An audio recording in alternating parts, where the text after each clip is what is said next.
Becoming a parent can be one of the most rewarding and magical times of your life, but it also brings challenges. Coming to terms with having a new baby is incredibly stressful, and anyone that says, oh, I adapted to it really easily is not being completely honest with themselves. I found it really, really hard, really hard. I put it down to tiredness, hormones. Depression, anxiety and other mental health problems are the single biggest complication of pregnancy and early motherhood, affecting around 2 in 10 women. Despite this, many will hide their symptoms, often from a sense of shame or hoping they'll simply go away. We at Best Beginnings are working to change that. That's why we've created a series of films called Out of the Blue. In this first film, we'll meet 5 parents who've shared their stories to help others recognise if they're becoming unwell and understand they're not alone. There was a load of cloud around me and I never saw anything. All the shops, all the building, everything drowned out. We didn't want the family to know because there's a big stigma in mental health, and it's probably worse in postnatal depression because everyone's thinking, well, how can I be depressed? It's such a happy time, and we were worried about social services taking the baby off us. I think because I kept everything so hidden, I think I kept it very hidden from myself. So until I got to the point where there was no return, there wasn't really any other symptoms apart from isolation. Through these family stories, we'll learn why it's important to ask for help. No one will take your baby away because you're unwell, but they will help you recover. If I didn't have the support, I think it would have just taken longer to come round, just longer. But I know now, the quicker the help, the quicker recovery. This film will show you the different kinds of treatment and support available to help you recover and enjoy life with your baby.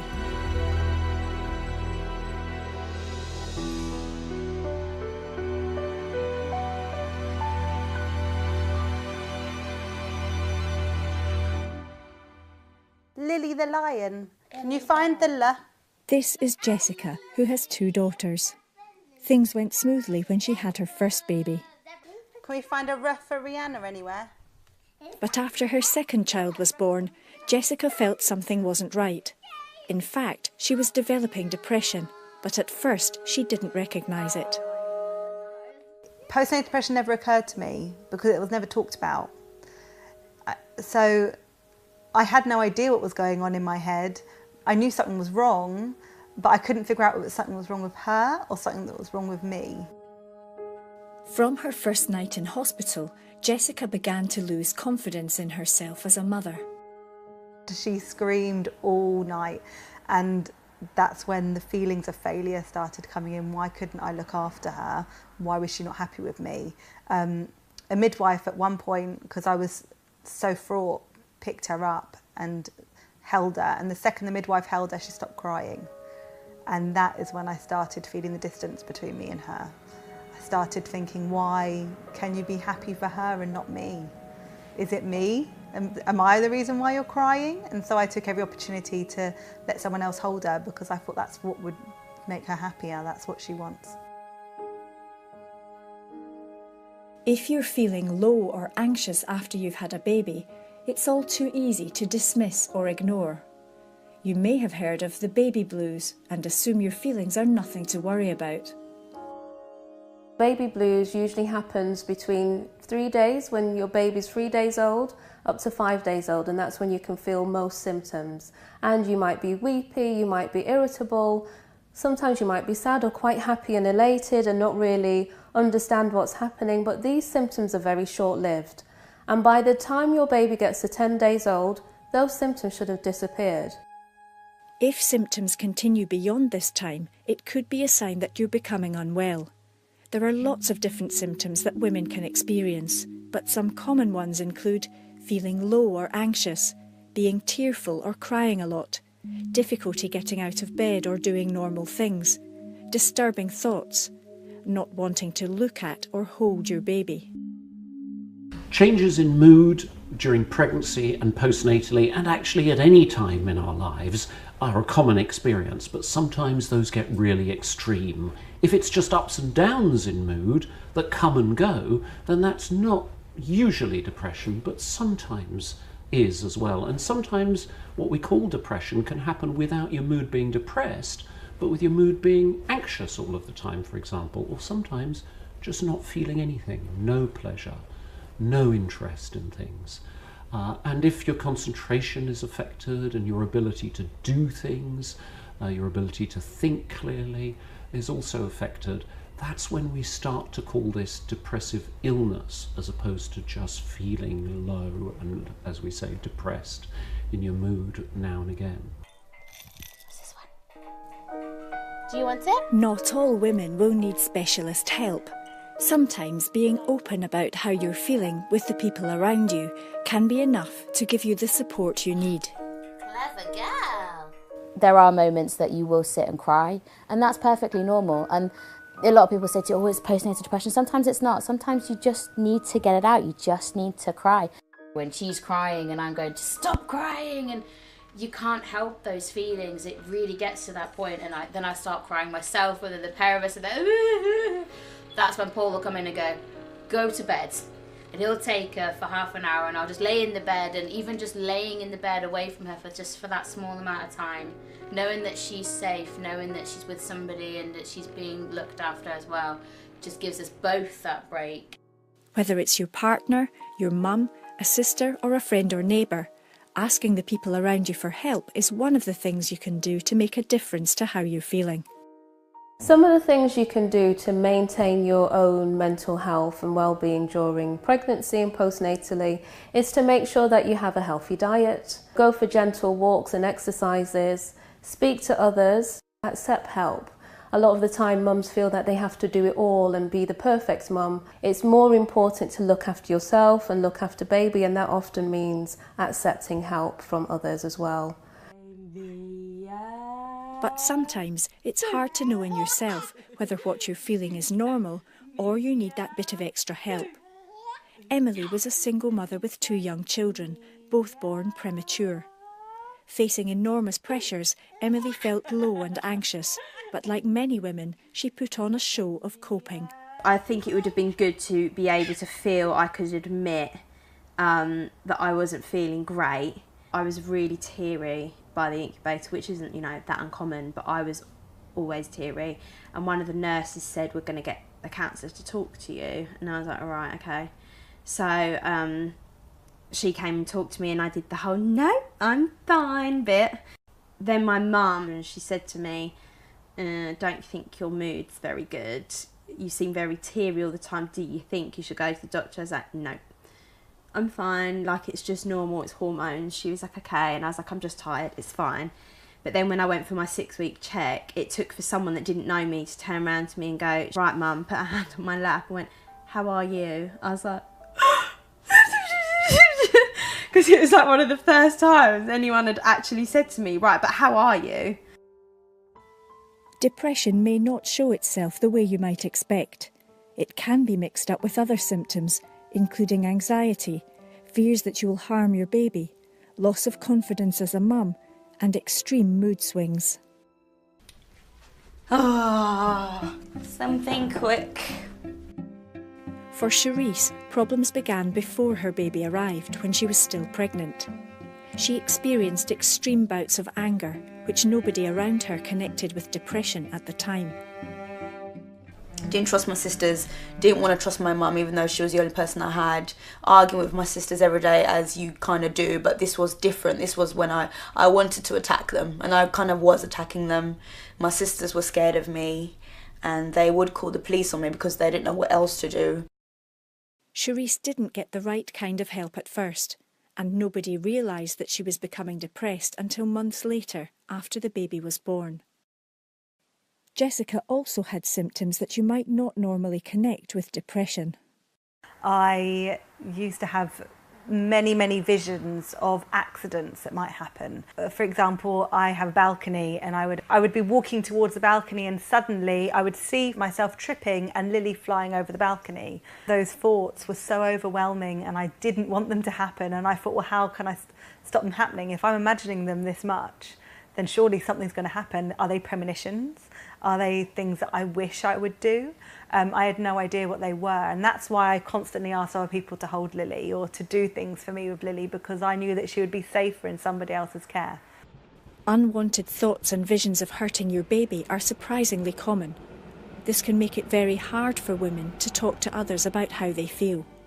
These are not intentions, these are thoughts that horrify women, and we know that there's no risk that women are going to do these things. We know that because it horrifies them. They don't want to do them, but they can't stop the thought coming into their head. Trying to keep your feelings hidden can cut you off from friends and family who could help you. I was very isolated. My friends and family had no idea what was going on, and the only way I could keep that distraction was by them not seeing me. My husband knew something was wrong, but he didn't know what. It's one of those situations where, do I say anything to her? If I say something to her, is she going to think I'm not being very nice?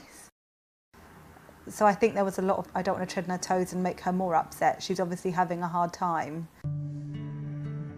Friends and family don't always know how to respond straight away. When Mark's wife Michelle developed postnatal depression, he found it difficult to understand at first.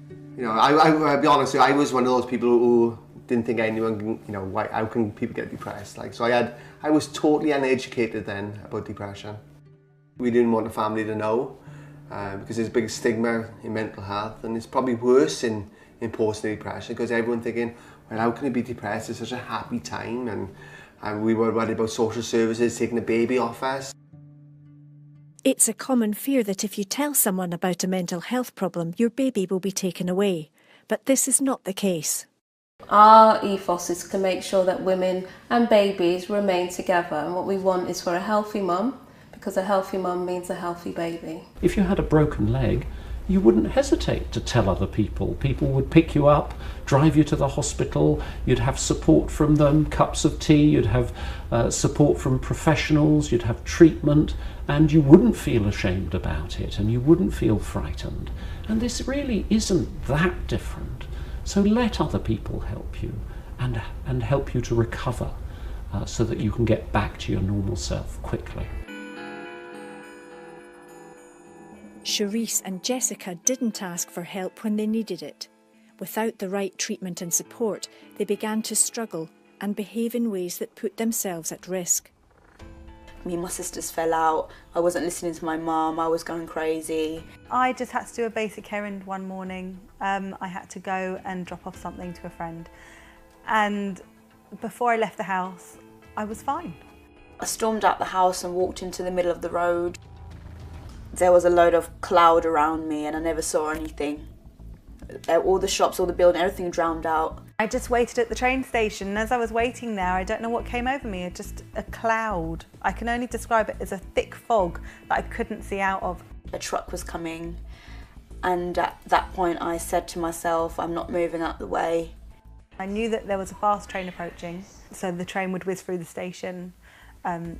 I just started walking towards the edge of the platform. I didn't believe I was killing myself. I believed that it was just going to be easier that way. And I just started walking.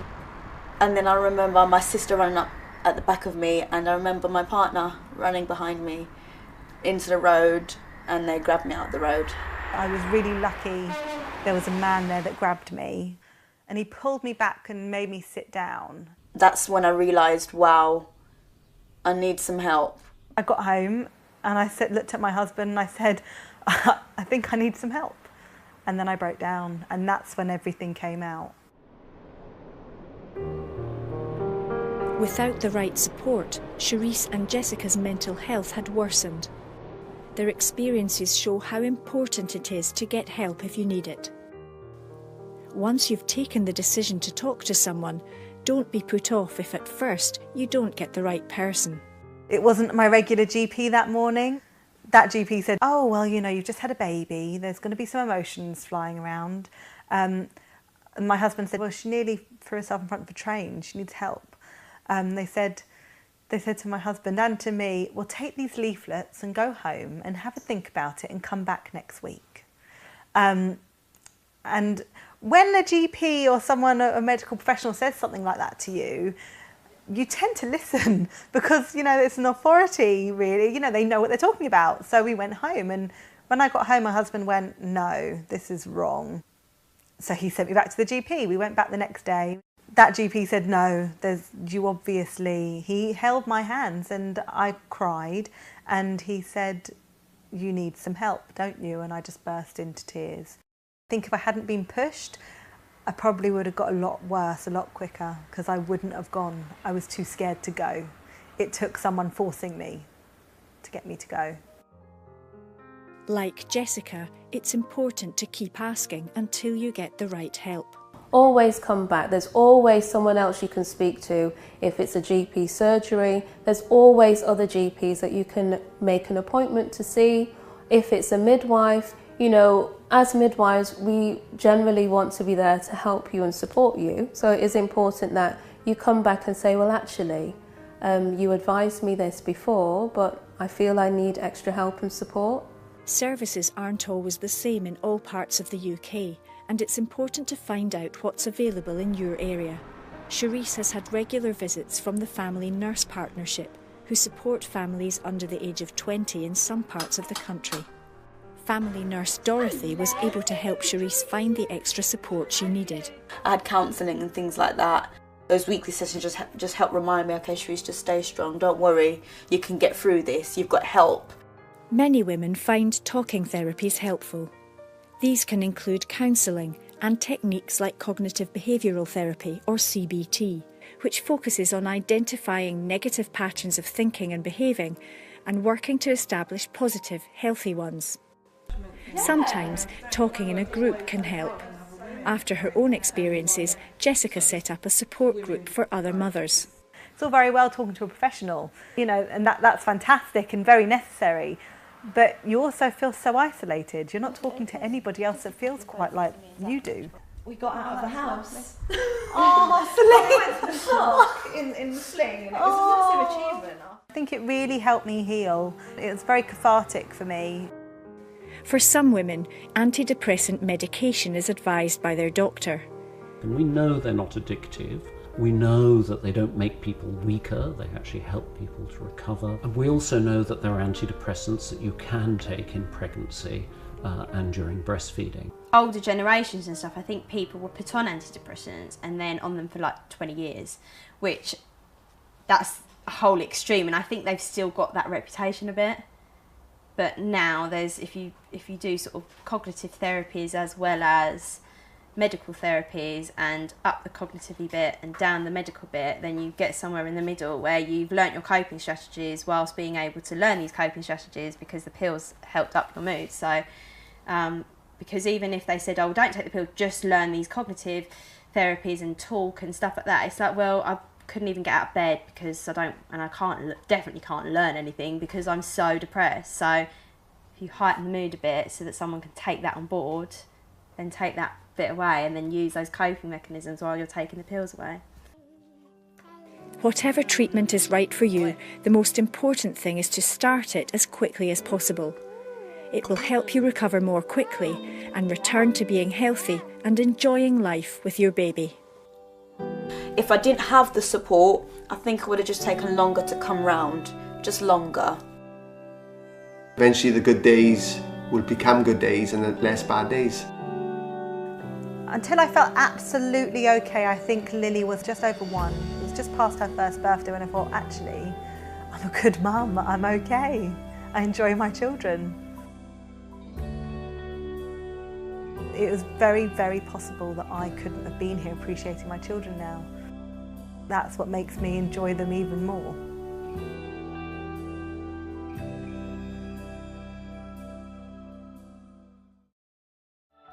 This film is the first of a series exploring different aspects of mental health if you're pregnant or a new mum, through the stories of parents who've experienced them and recovered. The websites on your screen now also provide more information and support, and the telephone numbers of helplines you can call.